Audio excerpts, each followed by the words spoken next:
est-ce qu'on peut dire que M.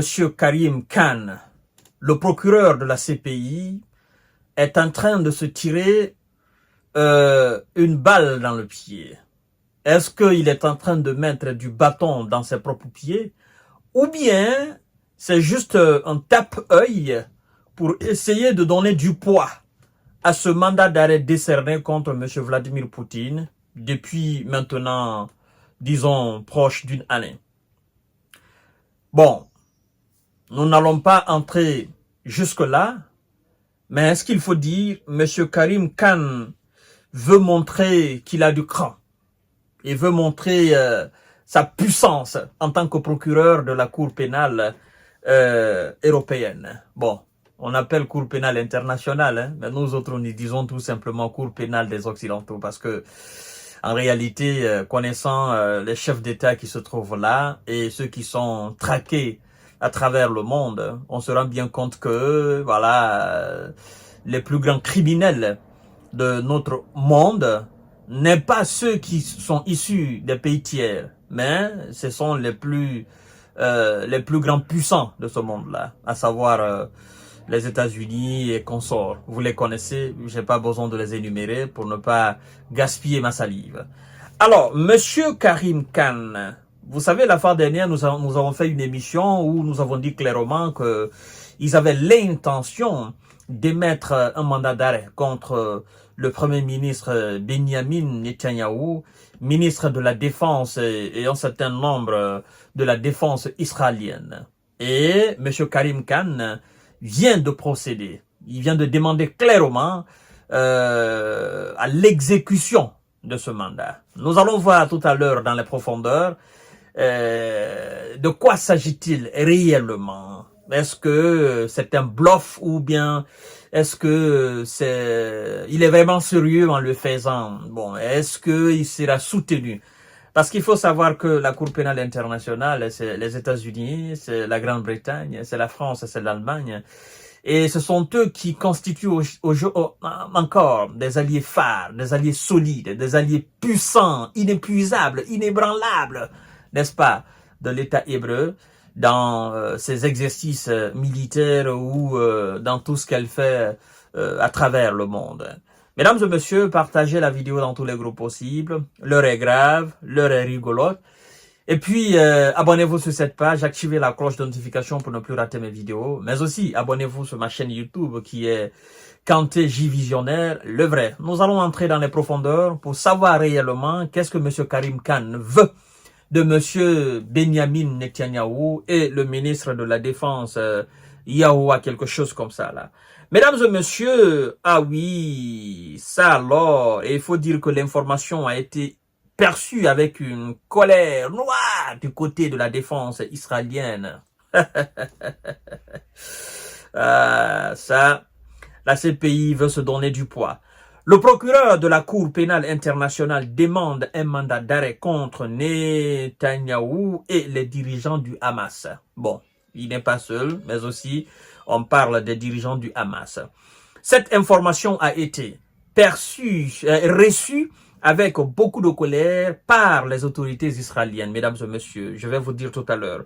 Le procureur de la Cour pénale internationale a demandé lundi des mandats d'arrêt contre, c'est même pas un seul mandat, des mandats d'arrêt contre le premier ministre israélien Benyamin Netanyahou et d'autres responsables israéliens et des dirigeants du Hamas pour des crimes de guerre et crimes contre l'humanité, n'est-ce pas, présumés commis dans la bande de Gaza. Alors, vous savez, dans cette bande de Gaza, ça a une histoire très longue, mais ce qui s'est passé il y a juste, je crois bien, près d'une année, maintenant, ça a coûté énormément de vie, il faut dire les choses telles qu'elles sont. Et voilà, le monde est resté impuissant, stupéfait par ce qui s'est passé, par ce qui se passait, n'est-ce pas, dans cette zone de notre planète Terre. Et les puissants de ce monde étaient là avec des alliés. Et puis, chacun a choisi son camp. Et puis, on a constaté les pauvres citoyens, n'est-ce pas, de cette bande de Gaza. Et voilà, des Israéliens aussi qui ont fait l'objet d'attaques. D'un côté, d'un autre côté aussi, il y a eu des pertes en vie humaine, n'est-ce pas, de part et d'autre. Mais, il y a un main très grand sur ce qui s'est passé dans la bande de Gaza. Et je crois que c'est surtout ça qui motive beaucoup monsieur Karim Khan, hein, n'est-ce pas, après des recherches, hein, après des études, voilà, après l'acquisition des preuves, parce que il évoque ça naturellement. Il se dit qu'il ne peut pas rester, n'est-ce pas, assis à côté de cela comme si de rien n'était. S'il veut réellement avoir du poids en tant que procureur et s'il veut rehausser le niveau de cette juridiction internationale, bon, entre guillemets internationale, il va falloir qu'il fasse quelque chose. Mais, mesdames et messieurs, monsieur Karim Khan nous dit ceci, c'est très important de le savoir, même si nous le savions déjà, c'est très important aussi à le souligner. Karim Khan a déclaré dans un communiqué qu'il demandait des mandats d'arrêt contre Netanyahou et le ministre de la Défense israélien, Yoav Gallant, pour des crimes tels que le fait d'affamer délibérément des civils, homicide et homicide intentionnel et extermination ou meurtre. Alors, mesdames et messieurs, il continue en disant ceci. Écoutez très bien ce que M. Karim Khan dit. Nous affirmons que les crimes contre l'humanité visés dans les requêtes s'inscrivaient dans le prolongement d'une attaque généralisée et systématique dirigée contre la population civile palestinienne dans la poursuite de la politique d'une organisation. D'après, écoutez bien, ça c'est une partie très importante. Il dit, d'après nos constatations, certains de ces crimes continuent d'être commis, a affirmé M. Karim Khan en référence à Netanyahou et Gallant. Les accusations portées contre les dirigeants du Hamas, dont Yahya Sinwar, le chef du mouvement, inclut l'extermination, le viol et d'autres formes de violence sexuelle et la prise d'otages en tant que crime de guerre. Monsieur Karim continue en disant ceci, partagez la vidéo dans tous les groupes possibles. Ce sont les raisons qui l'ont poussé, n'est-ce pas, à demander le décernement de ces mandats d'arrêt contre ces auteurs. Il dit, je cite, « Nous affirmons que ces crimes contre l'humanité visés dans les requêtes s'inscrivent dans le prolongement d'une attaque. » Voilà. Alors, M. Karim Khan continue en disant, « Faire un parallèle entre les dirigeants d'un pays démocratique qui se bat pour sa défense et ceux d'une organisation terreau et sanguinaire est une profonde injustice et le signe d'une faillite morale, » a violemment accusé, n'est-ce pas, le ministre israélien de la Défense, Yoav Gallant, en réaction à cette annonce. Alors, mesdames et messieurs, M. Karim Khan qualifie les actions comme des crimes contre l'humanité. D'accord? Et il dit, en quelque sorte, il ne peut pas rester bouche bée par rapport à tout ce qui s'est passé. Maintenant, qu'on exécute ces mandats ou pas, parce qu'il faut savoir, monsieur le Premier ministre israélien nous a dit que l'Israël n'était pas membre de la CPI. Vous comprenez?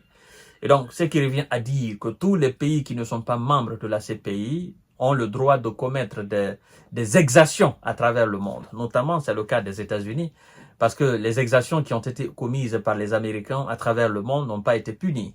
Vous vous souvenez de l'Irak, vous vous souvenez de l'Afghanistan, vous vous souvenez aussi de ce qui s'est passé en Libye. Naturellement, des responsables aussi français n'ont pas été inculpés, d'accord? Personne n'a été recherché dans ce cadre-là. C'est pourquoi nous disons, est-ce que c'est un tape-œil ou est-ce que c'est justement faire du mouvement, faire du buzz, faire comme si on était sérieux? Mais nous allons voir la suite, d'accord? Nous allons voir la suite parce que s'il est vraiment sérieux, Monsieur Netanyahou et ses responsables du Hamas et ses responsables de la défense israélienne feront l'objet d'arrêt dans des pays où ils ont l'habitude de se déplacer. Vous comprenez? Où la CPI a ses membres, d'accord, ou certainement il y a de l'Interpol pour les arrêter, mais nous sommes encore très loin de là, très loin de là, parce que je crois bien, les responsables israéliens se diront, ben écoutez, ils ont décerné un mandat d'arrêt contre Vladimir Poutine et contre un certain nombre de responsables, n'est-ce pas, de la défense russe, notamment monsieur le ministre de la défense russe, monsieur Sergei Shoigu, d'alors, parce qu'il n'est plus ministre de la défense, le commandant en chef des forces armées, non, je crois bien le chef d'état-major de l'armée russe et un certain nombre aussi de commandants militaires sur le terrain russes, naturellement, sont sur la liste aussi de la CPI. Et il se dira peut-être que bon, ce n'est qu'une déclaration qui manque de teneur, d'accord? On va les laisser parler et puis voilà, nous continuons. Parce que monsieur Netanyahou avait dit que voilà, ce mandat d'arrêt ne va absolument rien changer dans la politique d'Israël, n'est-ce pas, de se défendre contre ses ennemis. Et il faut dire que ceux qui sont censés donner du poids à monsieur Karim Khan dans sa fonction, ben, ce sont les puissants, les Occidentaux qui normalement sont censés lui donner du poids. Et malheureusement, ce sont ces mêmes Occidentaux qui soutiennent aussi monsieur Netanyahou dans ses actions, notamment les Américains. C'est pourquoi je dis, nous allons voir la suite, nous allons voir ce qui va se passer, d'accord, puisque c'est entre eux maintenant, nous allons voir, d'accord. Nous sommes assis, nous les observons. Donc, chères dames, chers messieurs, chères demoiselles, à tout à l'heure pour notre série d'informations de décortiquage. Partagez la vidéo dans tous les groupes possibles. Abonnez-vous sur cette page. Abonnez-vous aussi sur ma chaîne YouTube, Kanté J Visionnaire, le vrai. Et puis, nous allons poursuivre le décortiquage des informations de la géostratégie, de la géopolitique, de l'Afrique, comme vous le savez. Merci beaucoup et très belle journée de lundi.